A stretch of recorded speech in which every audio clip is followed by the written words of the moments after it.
பொங்கல் கொண்டாடுங்க.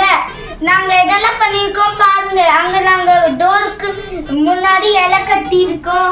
நாங்க பொங்கலுக்கு வேண்டி இதெல்லாம் பண்ணிருக்கோம். கரும்பு வச்சிருக்கோம். நிறைய விஷயங்கள் பண்ணிருக்கோம். இது மாதிரி உங்க வீட்லயும் கொண்டாடுங்க.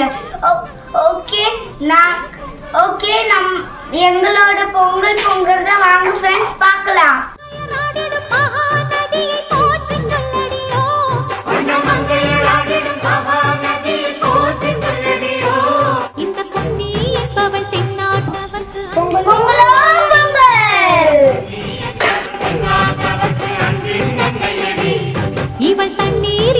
Once again, happy Pongal friends!